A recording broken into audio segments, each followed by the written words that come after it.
Hi, I'm Cerina Vincent, and you're listening to my interview with Elaine Goodman on gogoodman.com.au. You grew up in Las Vegas. Where do you think you caught the showbiz bug from? The showbiz bug. Well, my mother was a dance teacher. I grew up in Las Vegas. My mother was a dance teacher, and we had a dance studio in the back of our house. And so I grew up, with 100 girls coming to my house every week, going for dance class, and my mom putting on recitals and shows, and with an attic full of dance costumes. So I kind of grew up singing and dancing and making up plays and as a kid. And then I that just sort of grew, and I did theater in Vegas as a kid, and a little bit of modeling, and it just sort of happened. I think I must have just been born with the showbiz bug because of my mother. Really had nothing to do with Vegas or any of the showbiz stuff that goes on in Vegas. That's just...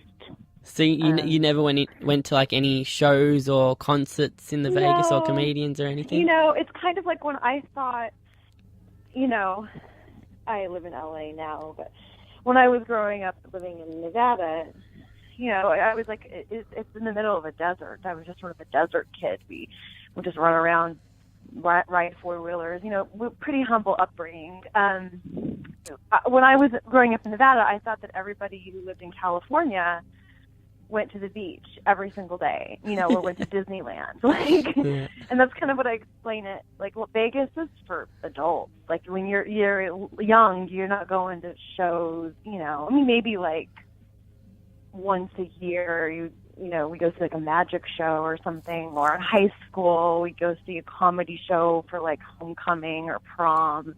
But other than that, you're a kid. You don't have any money to go to the Strip and see a fancy show, You started out doing ballet, as you mentioned, from a very young age. How did you transition into acting? It was just a pretty, seamless. It just sort of happened, I actually started singing first. Somehow we figured out that I could sing, and so as you do, a little bit of that. And I auditioned for a theater ensemble when I was about 12. So, and I got in, and it's called the Rainbow Company, and they teach you audition for every play when you're in the ensemble. But if you don't make the production, the play as an actor, you make the costumes, or you build the set, or you run the light board. So I got this really, profound experience of not filmmaking, but of behind the scenes of showbiz when I was young. And I loved it. As an actor, you have to love being on set. And I definitely did. Before you started working as an actor, you were a teen pageant model in Nevada. What did you learn from that? Looking back, are there more positives than negatives in teen pageants? And it's a very, very topical thing, so I thought I'd bring it up. Yeah, please, no. So that was one of those things. It was kind of a fluke.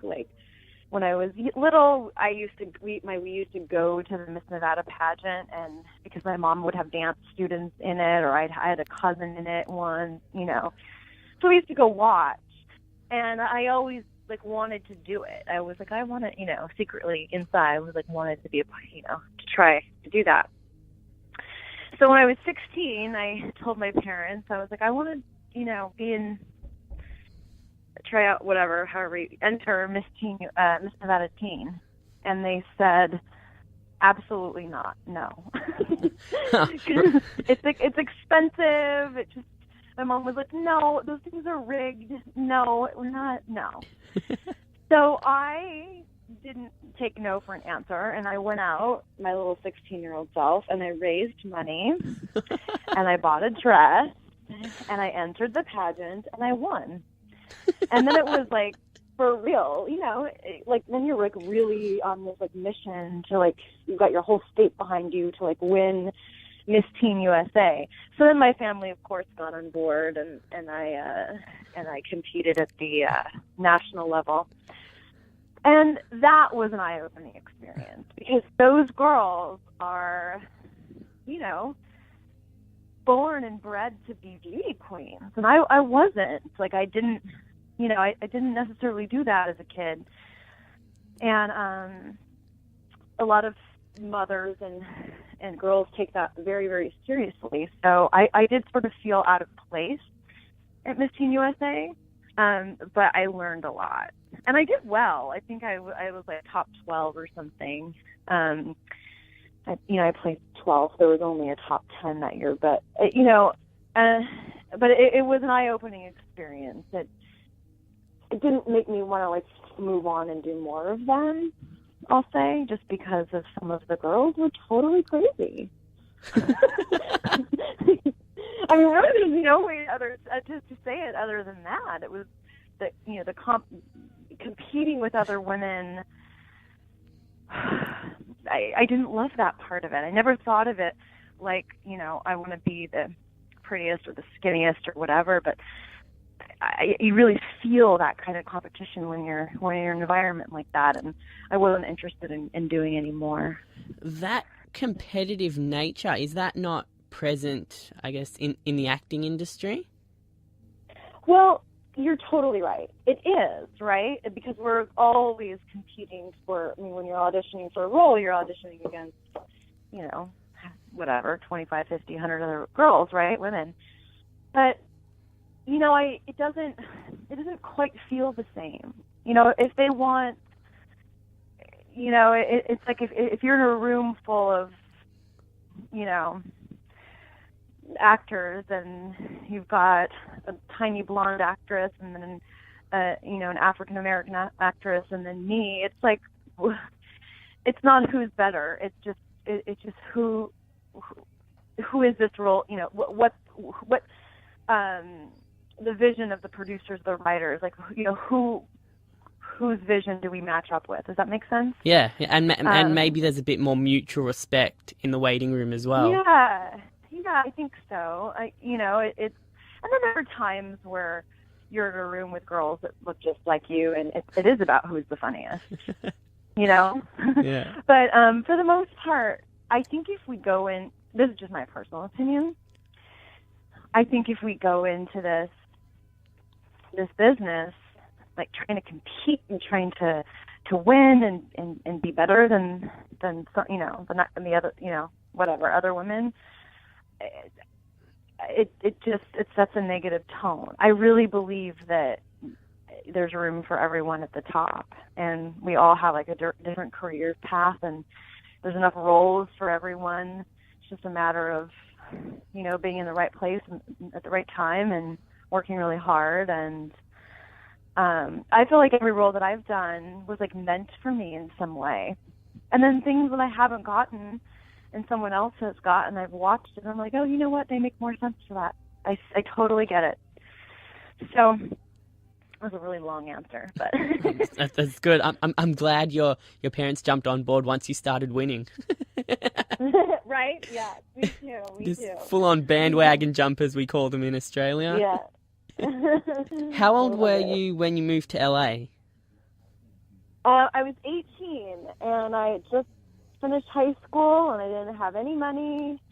I didn't know anyone, but I started college in LA at Marymount College, and I lived in the dorms, and I started a theater class there. And the very first week of school, an agent came to speak to our class, and I was 18 and confident, sweet and shy, but also confident, beginner's mind. No one had told me no yet.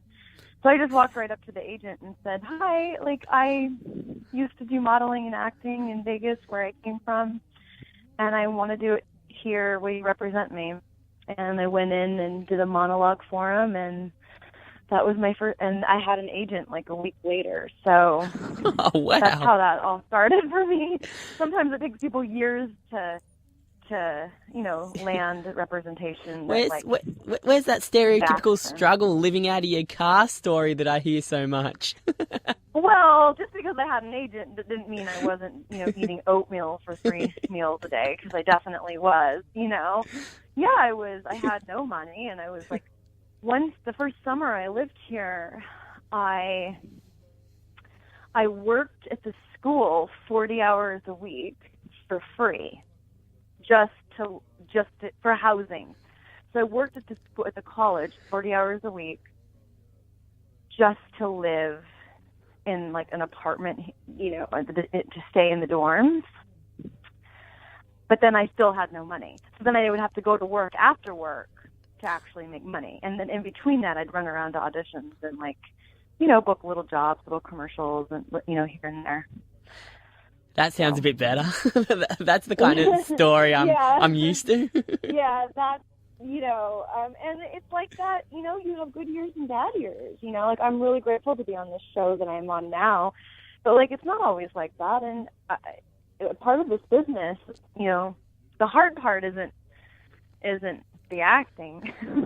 The hard part is like surviving in between the acting, and money management and keeping your mind like in the right place. So you are like creative and open and inspired to be your best to book the jobs, Your first gig was as a Power Ranger in 1999, and I've got a lot of fan questions from this kind of fan base because they're very passionate and they all want to know different things about their Power Ranger actors, which is great, and they've held on to that love since the beginning of the show. What did you know about the franchise beforehand? I knew nothing about it, really. I mean, I had heard of it, but I was like a 19-year-old, girl in college that I wasn't watching Power Rangers at all. I had a little sister, but she wasn't really into it, or I have a little sister. So I didn't really know anything. So it just sort of came about like any other audition would, And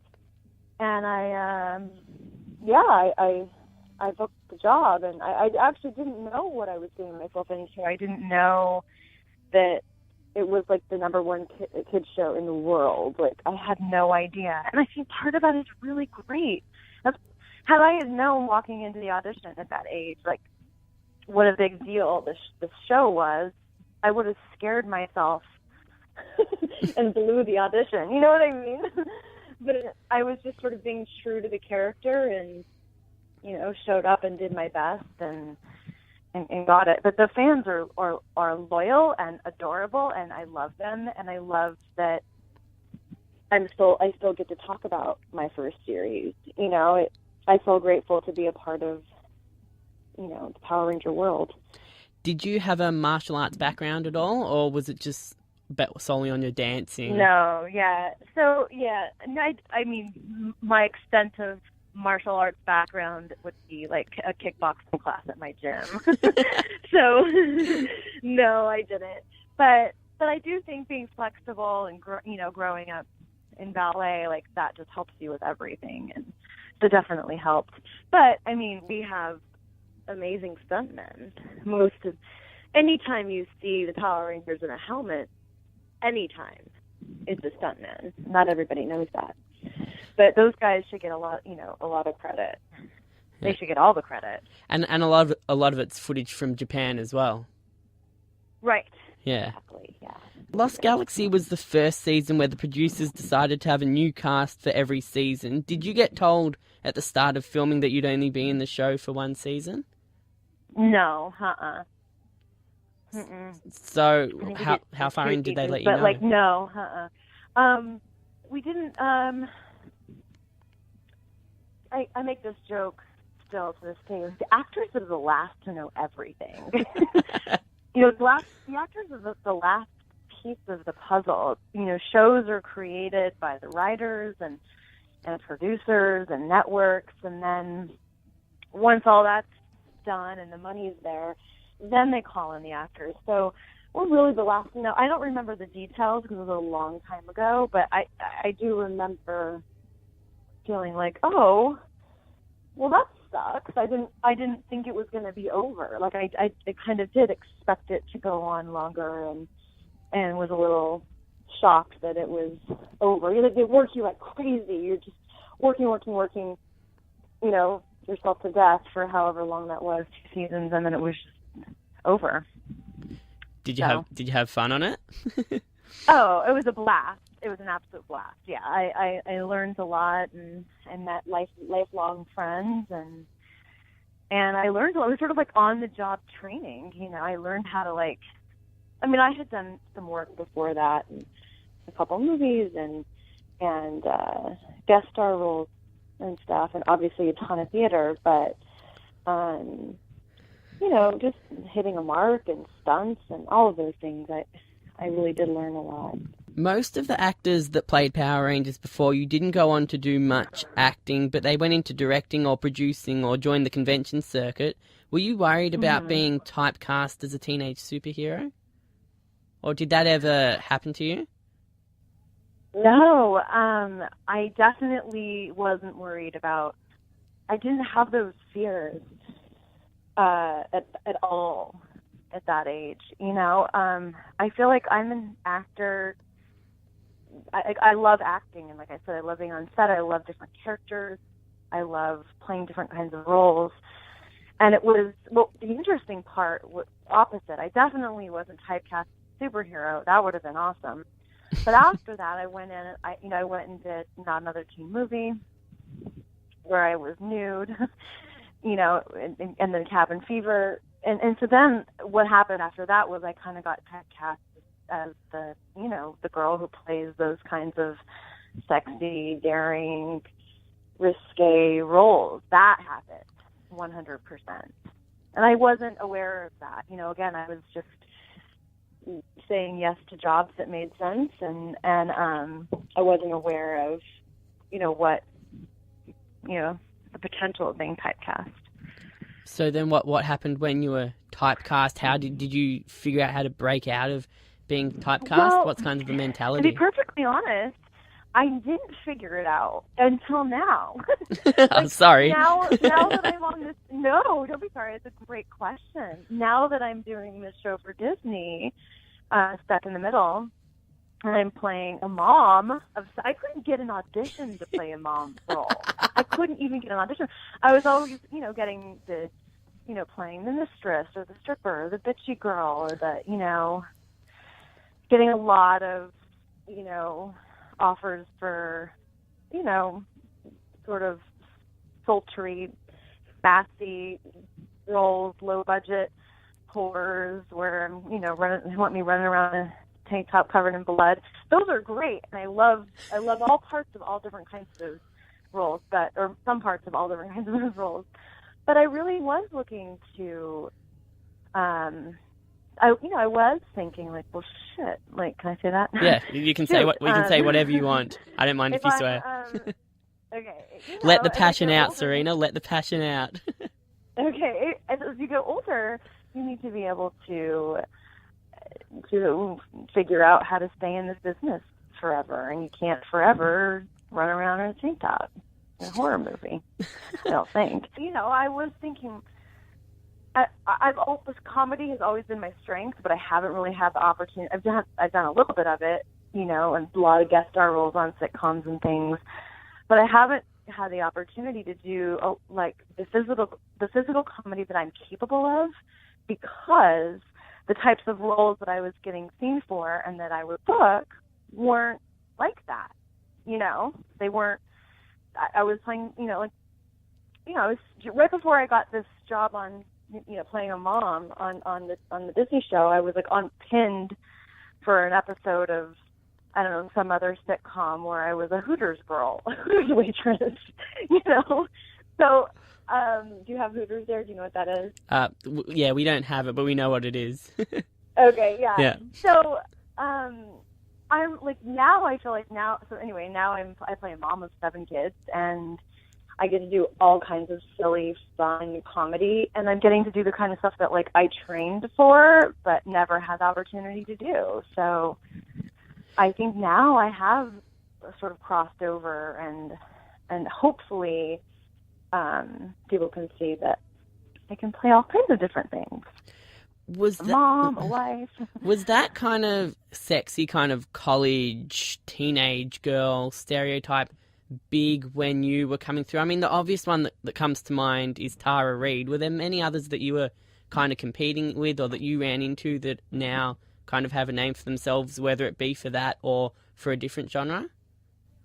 Well, I think Tara Reid and Shannon Elizabeth and, we were all doing this at the same, we're all like the same age, we're all kind of here at the same time. I was spoofing my role in Not Another Teen Movie was spoofing her character from American Pie. So, I think that, I just was sort of part of that. I didn't have the kind of, they were much more successful, or their success was different, I guess I should say, than mine. But did I answer that correctly? Kind of, yeah. It's just about like how popular that kind of actor was back then. Were they used a lot? Were there a lot of movies out there for that kind of actor? Or were you gradually trying to move out of that because the work was kind of drying up, or you wanted to get into a different genre yourself? I mean, I was never really at a point to choose, I was not saying no to a lot of things. You know what I mean? I was never at that point. More, I didn't have that issue with the teen comedy stuff. I more saw that issue with the horror movie stuff. Like, I did Cabin Fever, which was super successful and so much fun and a really great movie. And I did a couple other cool horror movies. But then when you're in that low-budget horror movie world, everybody wants you to do their low-budget horror movie. And I did make a conscious decision to, stop doing bad or poorly produced, really low-budget horror movies. Because that can look bad. That could have pigeonholed me, and it wasn't me that made the decision. It was my agent. It was like, we want to steer you more into comedy. You're really funny, and let's do that. So, and I still want to do all those movies, but just want to make good choices. After Power Rangers, you seem to balance your time pretty well between TV guest spots and movies. How hard is that to do for a long period of time? And you've done that as well, all the way up until Stuck in the Middle, which is, as you said, your show now. You've always had that one or two gigs that have overlapped, whether it be a movie or a guest spot on a TV show. How hard is that to do for a long period of time? That's a good question. I'm so happy you're asking that, because nobody really asks that, and it's really hard. When you're not working as an actor, you're looking for work, right? It is a really great question that you want the world as an actor to know, that it is hard. Like, when you're not working, when you're not on a show or not in a movie, you're out auditioning and looking for work, and there's so many times where you're so close on a role that could be life-changing and career-changing, and it's down to you and one other person, and then you don't get it. And that's tough. It definitely builds character, as my mother would say. So I feel really grateful for every job that I've landed and, or booked or been offered. I'm really grateful for. And so if there hasn't been a lapse in time in my work, I do always have something cooking.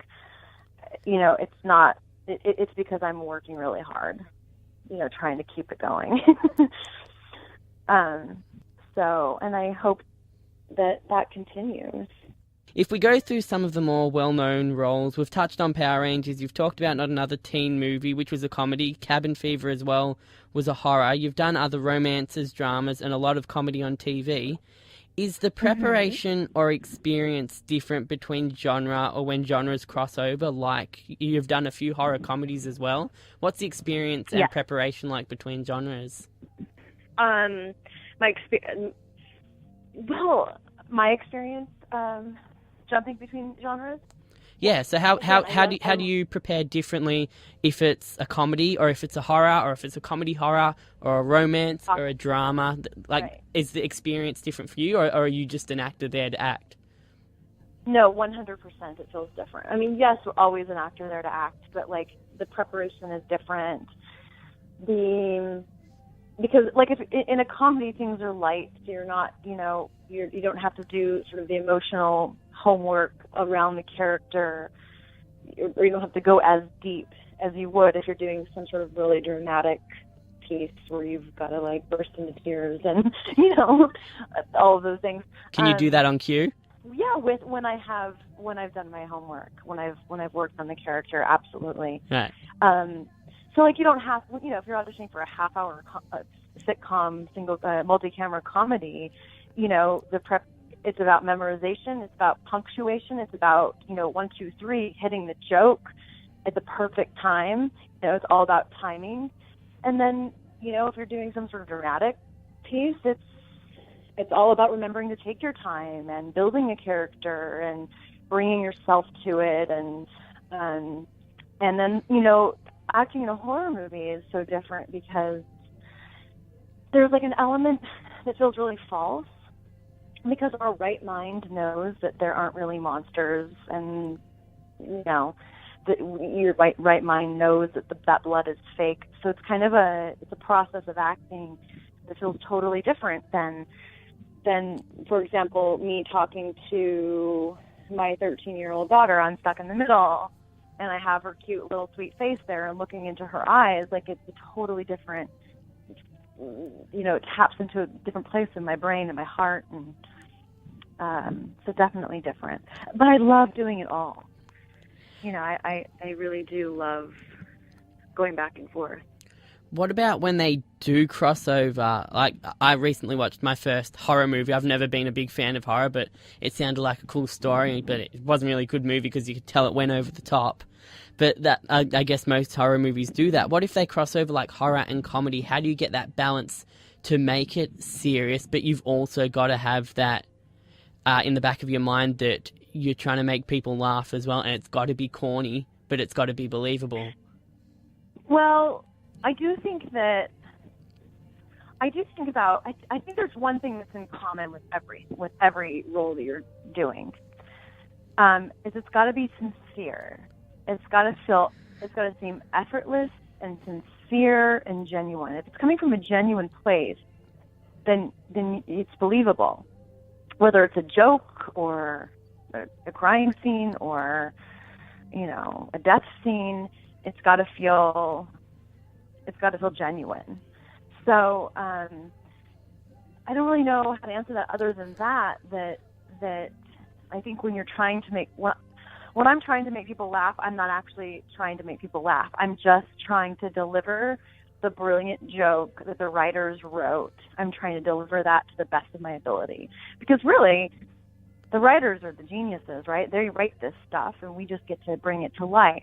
So I try to think of it that way. Like, I want to do justice to this character, when, especially like right now I'm on this comedy. Like, it's about, and like when you're in a table read for a comedy, you have to hit the joke. Those writers are like, I wrote that, please make it funny. I know it's funny, please don't mess it up.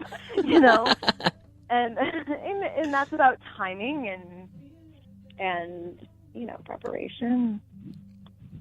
So I think it's, no matter what it is, if you do your work and you're prepared and it's coming from a genuine place, and it translates as believable or funny or tear-jerking, whatever emotion we're trying to evoke.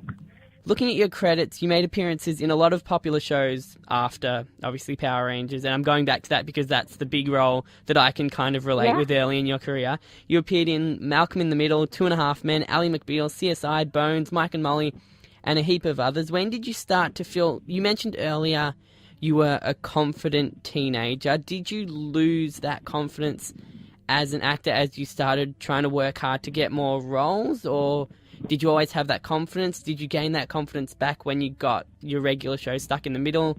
Now, was that a turning point, or what? how has your confidence kind of developed over your career so far? Wow, that's a good question. So, well, I don't know that I ever stopped being confident, but I guess when I mentioned, I think when you're young and you don't know any different, like I didn't know anything about the business. And you talk about like the Buddhist theory, the beginner's mind is so open because you don't know, and like children are such great actors sometimes. And they learn so much because they know that they don't know, right? So my mind was so open, and I just wanted to like do good and be my best, and that I really wasn't thinking much beyond, an audition, right? I didn't come out here hoping to be famous. I just wanted to work, and so it came from that confidence came from like a really genuine place of just wanting to work and wanting to be an artist. So I guess that's what I mean. And I don't think I ever lost my confidence. Of course we all have our days, but as after being in this business for 20 years, there are some good years and some bad years, and there are some years that can really rock you. And not just professionally, but personally, right? Like we all have a life, and we all have a personal life and a family, and when you're trying to balance that, or say a marriage or something. I was married and I went through a divorce. Like those are like the life challenges that like rock your confidence, just like it would for anybody in any job. Not necessarily, if I was only confident when I'm working, then I would never work, because you need to be confident in the in-between time when you're not working so you can land the job.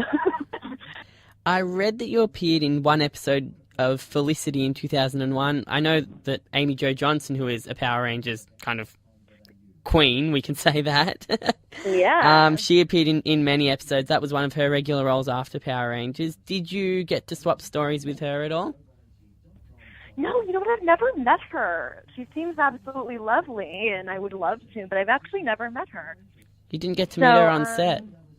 No, she wasn't working. Like, if she was in that episode, I didn't work with her. But I worked with Carrie Russell, and she was awesome. That was a really fun role. I played a beauty queen, actually. I got to play the mean beauty queen that I experienced firsthand at Miss Teen USA. To circle back around. Now the power's in your hand. Right. Now you've got this new show, which you've mentioned, called Stuck. It's called Stuck in the Middle on the Disney Channel. It looks like your first regular role since Power Rangers. What does this role mean to you? And yeah, you've kind of said what it's about. Tell me a bit more about what the premise is. Well, it's about a little girl who's stuck in the middle of 7 kids. Jenna Ortega plays the little one stuck in the middle. And I am her mother. I am the mother of the 7 children. I play Susie Diaz, and mom to 7 really adorable kids. My character is like frazzled and very nurturing and loving, and loves her family, but totally frazzled because she's got 7 kids and trying to like juggle everything. Her house is always a mess, and she's always running late, that kind of a thing. And what this role means to me, I am in love with it. I'm having so much fun. This secret it's not a secret anymore because I've said it a few times, but I always wanted 7 kids. Like, that was the magic number. I come from a really big family, and I just always imagined I would have lots of children. I always imagined I would have lots of children, but I think it's weird that I don't have any of my own yet. And I haven't, because it just hasn't worked out that way yet. But so, I get to play a mom on TV to 7 kids, and that's really cool. And like I said before, I'm really enjoying the comedy, and the writers are great, kids are great, and totally different kind of a role for me. And I really feel blessed. It was one of those roles where I got the audition and I thought, wow, this role is really me. It's not the me that the world knows. I think that you do get judged on your past work, and it's not the me that the business thinks I am. But all of my good friends and people who like know me and love me know that I am this like crazy nurturing person that just wants to have a bunch of kids and like cook dinner, and and so I feel really grateful that I get to do that, and I get to like use this piece of me, you know, in this show that no one really knew. And this is an interesting question I've asked to somebody else before, because they've done a role that they haven't actually experienced in real life. How do you go about playing a role accurately that you haven't, I guess, experienced in your real life? I'm not sure. I don't think you're a mother of 7 kids at the moment. So how do you kind of learn how to play that role when you haven't experienced that in real life? Well, yeah, that's what I was just saying. I'm not a mother yet, but I've always wanted to be. And, you know, I definitely feel very maternal. I'm an older sister, and I have a big family. I have a lot of cousins. I have a lot of friends with kids. I think that there are people who love children, and then there are people who don't. And I am someone who loves kids. And that just sort of, that part comes naturally to me, you know. Connecting with children comes naturally to me. So, and, you know, I have, all my friends have kids, and I watch them parent, and like I said, I have a sister who's 10 years younger, and I parented her, and as an older sister, of course, but it just sort of came, that part comes naturally, you know. I don't really think that matters. It's just like a serial killer doesn't need to like kill anyone. I thought of that as soon as I asked the question. You gotta go to that place. To do that, somebody. You gotta go to that place. You just go to that place in your mind and your heart. Our minds are so powerful, you know, and our imaginations. And I feel like these kids are mine now. I'll tell you, I love them. Truly love them. Away from acting, you've written 4 books all about being a woman and different situations about being a woman. What drew you to writing? So I've written about different things. I don't know. It just sort of, I guess I've always known that I could write, and I have a lot of stories in my head, and this particular my book series that I co-wrote with my girlfriend Jody Lipper. She and I just, you know, we were best friends, and we had a crazy idea, and we started writing back and forth, and it was funny, and we kept going, and we turned it into a book, and we self-published, and then the world took notice, and then we got an offer from HarperCollins, and then we got a 3-book deal. And so it just sort of happened, and then suddenly I was like a writer, and that was like a huge part of my job and a huge part of my career that I think a lot of people don't know that I did. You know, I was on the Today Show with a bunch of different talk shows and morning shows giving lifestyle advice. And I think you went on Howard Stern as well. Howard Stern was for Cabin Fever many years before that, but lots of different shows, you know, talk shows giving advice and writing for the Huffington Post. And anyway, it just sort of happened, again, from a genuine place. Like, we had something really important to say, which was that all women are beautiful, and we all need to just live confidently and stop obsessing over dumb guys, or if you ate too many cupcakes, or you know. And they're really funny, sassy, irreverent, but inspiring books, and it just sort of happened. Like I said, just did it and it worked. Are you currently writing another book? I currently have like 3 things started and unfinished. So I do obviously hope to get some of this stuff done. But I am working on a show again now, and but I definitely don't want to stop writing. I have a lot of different things in the works. So when the 7 kids move out of home, you'll start writing again. Right? Yeah. I've got 7 kids to take care of. Yeah. I'm writing weekly, just different things. What's the age range of the 7 kids? Do they have like actual ages? Yeah. In the show? In the show, they're ages 16 to 5. In real life, they're 16 to 8. Wow, how does an 8-year-old play a 5-year-old? She's just tiny. Yeah? She's tiny. Yeah, she's tiny and sweet. Now, moving on to another part of your life, how often do you get out to a convention to meet your old pop culture fans? Well, for a while I was doing quite a few. You have a few in Australia that I would love to do. Oh, you're welcome anytime. Well, put me in touch with who I need to talk to then. I can try and hook you up. What'd you say? I can try and hook you up. Yeah. I've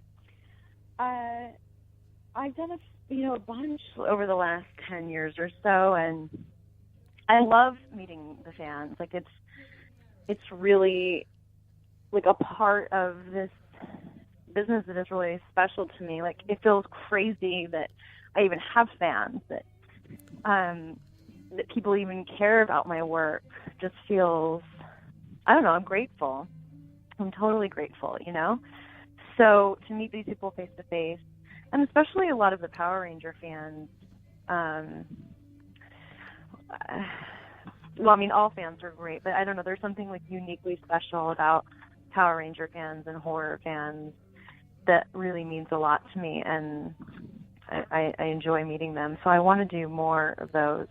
It's hard when you're shooting, because shooting, movie or TV, whatever, that just comes, that has to be priority.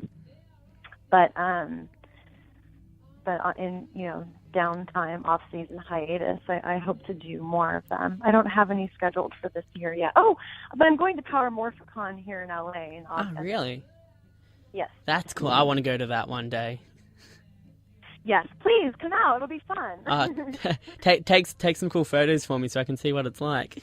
I will. Yeah, that looks like a dream. Like it's that kind of fandom that can have its own convention. You see, there's like, I think there's like a Pokemon convention, or there's other specific conventions. Power Rangers, you don't realize it until you actually see it, but it's actually up there with pop culture. It was huge when it was back in the early 90s, and it still can maintain that fandom. Yes, it's incredible.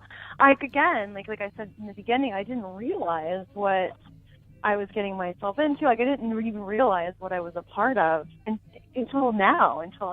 We're still talking about it.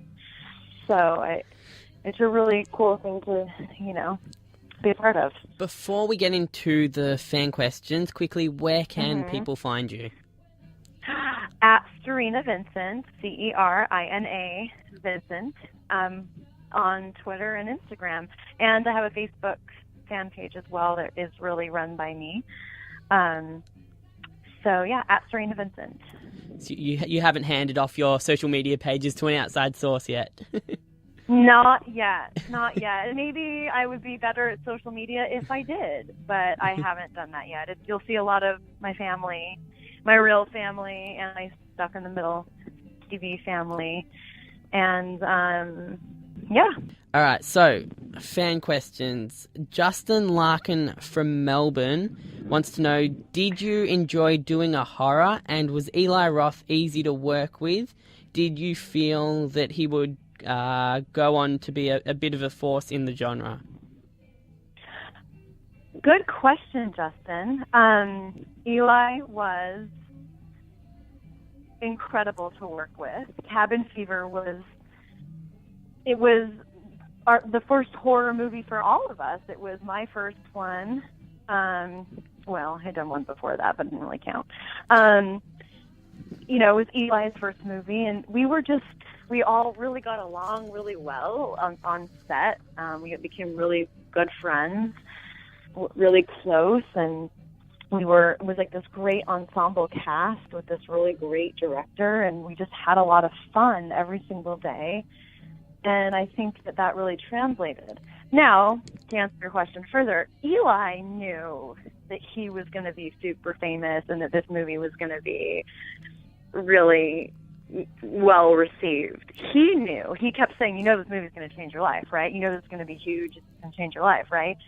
But you don't really know that. I mean, every film you do, you want to hope that it's going to change your life. And you want to hope the world's going to love it. But that's just not the case. So it was a really special experience. And so to answer your question more succinctly, sorry, I had a feeling that Eli was going to go on to do a bunch of really big, cool things, and he has. Jeff McAfee from East Fultonham in Ohio wants to know, how did you prepare for your role on Power Rangers Lost Galaxy? Did you say Jess or Jeff? Jeff, Jeff. Hi, Jeff. How did I prepare for my role for Power Rangers? Yep. Well, good question. I really prepared like I would any other audition, which is, it sounds very simple, but, just know my lines and know this character. And like I said in the interview, just be really, genuine and sincere to the character and to the material that these writers had written. So my character, Maya, was, was a very intuitive, in touch with nature girl from a jungle planet. I just tried to bring as much of that side of me, that intuitive, nurturing, in touch with nature side of me, to the role, and I got it. There wasn't a big physical test. I didn't have to do a back handspring or anything like that, or do a fight sequence. They didn't have me do any of that. So it was really just about the acting. Josh James Cotner from Indiana wants to know, if you had to choose a different season to play in, or if you could make another appearance as the Yellow Galaxy Ranger, what season would you choose? Oh, wow. I probably the original, because they're OG, right? They're the originals. So I feel like that's everybody's favorite. That's my final answer. And I would love to go back and play Maya again. They did ask me to do that reunion episode they shot in New Zealand, and I wanted to do it, but there was an issue with the union. They didn't shoot it as a SAG. It's not a SAG show anymore. So it was illegal for me to go do it. So yeah, because I think it was a union show for 1 or 2 seasons, but most of the series haven't been union. Wasn't, yeah. So it was union when I did it, but it wasn't anymore. Jerusalem. Before we move on, have you met any of the original guys? Do you know many of them? I know a few of them. That I've met them at Ranger conventions. Yeah. That's cool. Yeah. I feel like it's this, special little world that a lot of different have in common. A lot of those guys aren't acting anymore. So, and I know they're on the convention circuit more often than I am, but I have met them. Yeah. Yeah, and they've started coming out to Australia as well, which is good. I know, I want to too. Jerusalem Garcia Jordan from Austin, Texas says, howdy from Texas, USA. Where do you see Maya now? Still traveling the Lost Galaxy with the Rangers, or working on her home planet, or on Earth? Oh, good question, my friend from Texas. Wow. That's a really good. Okay, I don't see her on Earth. I just feel like maybe she comes to Earth every now and then, and like as like a secret spy, as like some way to help save our planet. But her planet Miranoi was, I guess, destroyed, right? I think it would be fun to see her traveling throughout the galaxy, different planets, and trying to help the world, save the planet, or help the universe. Alan I like that answer. Alan Shawley from La Crosse in Wisconsin. Sounds like a cool place. What's one thing you would change about the season of Lost Galaxy if you could? That it went for longer. Am I allowed to say that? You can say whatever you want. Yeah. Wait, what was his name again? Alan Shawley. Alan. Yeah, that it went for longer. It would have been really fun to continue. I guess I think that's the only thing I would change. I don't really agree with like regret or anything. Oh, maybe it would have been fun to have like more interesting relationships between the characters on the show, but yeah, would have loved to see it continue. I really should tell people they can say whatever they want when I interview them. I'm kind of looking for a Kanye-like rant, but no one ever seems to do it. You have to say a Kanye rant. You're so cute. I love it. You got to tell us that we can say whatever we want. You can say whatever you want, Cerina.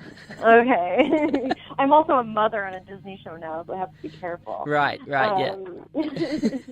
Vanessa M. Perez from Texas. Apparently I have a huge fan base in Texas. I don't know why. You do. What is your favorite moment? What was your favorite moment working on the set of Lost Galaxy?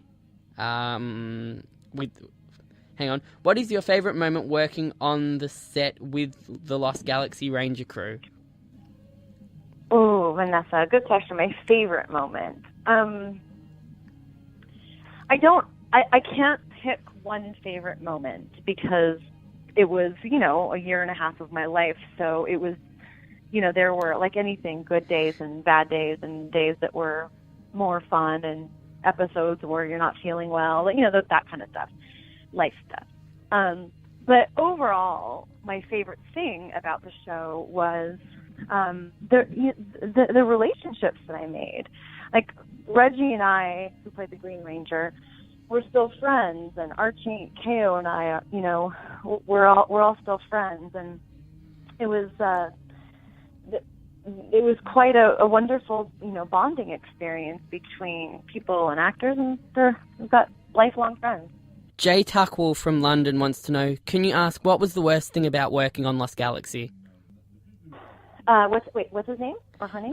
Jay Tuckwell from London. Jay from London. The worst thing about working on Lost Galaxy. Wow. Okay, I wouldn't say that this is bad, but it was just an eye-opening experience for me. We worked really, really long hours and really long days.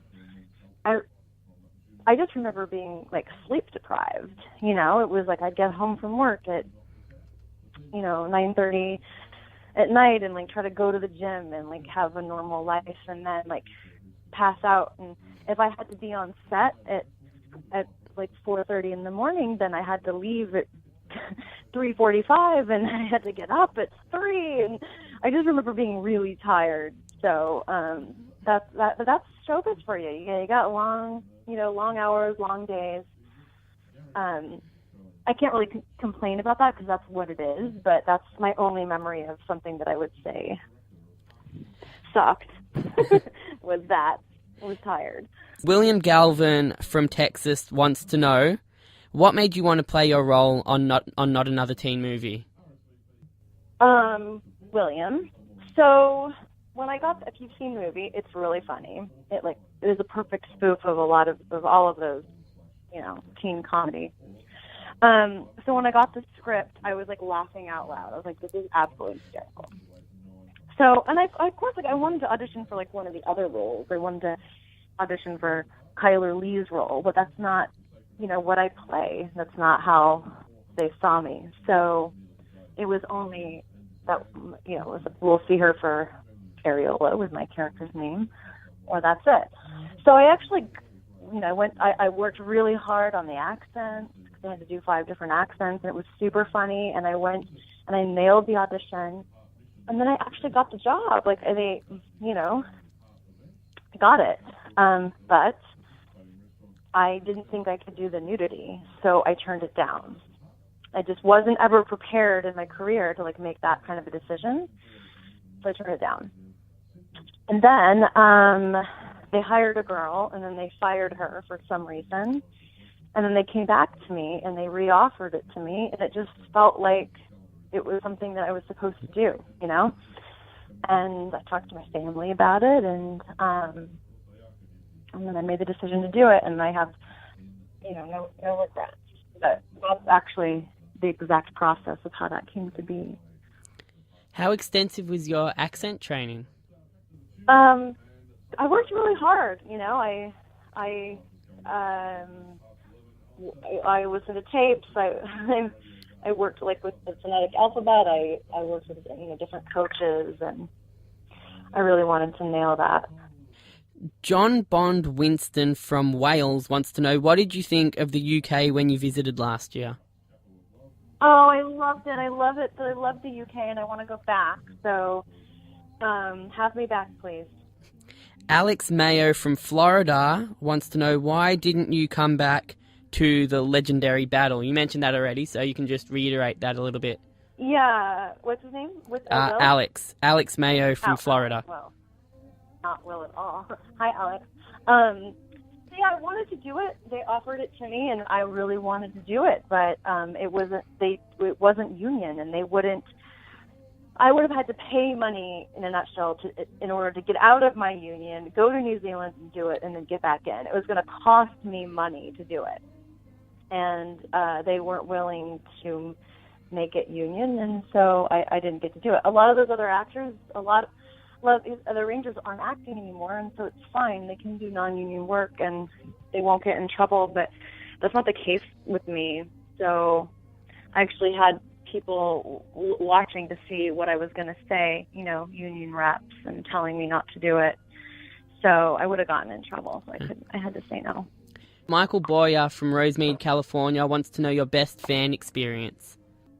My best fan, I've had so many wonderful fan experiences. I couldn't possibly pick one. Like I've mentioned in the interview, I love children, so that's always special when you get to meet kids that are, like, really excited or in awe. With Power Rangers, you do a lot of work with the Make-A-Wish Foundation, so a lot of sick kids, it's like their dying wish to meet a Power Ranger. That's obviously really touching. So I really couldn't pick one. I love human beings. I love human connection. So I loved meeting all of you.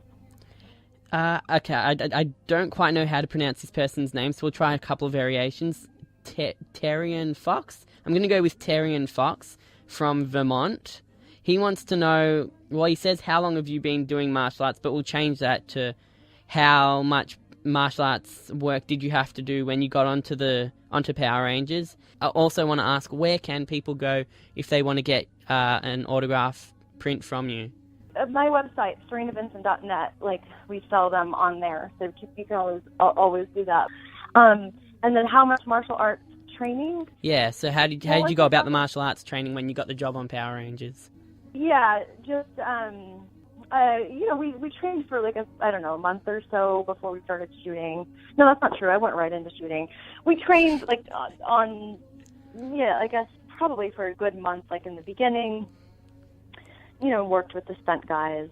But again, really, we have amazing stunt guys. So my job was really just to be the best actor I could be, the best Maya I could be, and the stunt guys did the stunt work. Cerina, it's been an absolute pleasure. Thank you for taking me back through your career. Thank you so much. I'd love to do it again one day.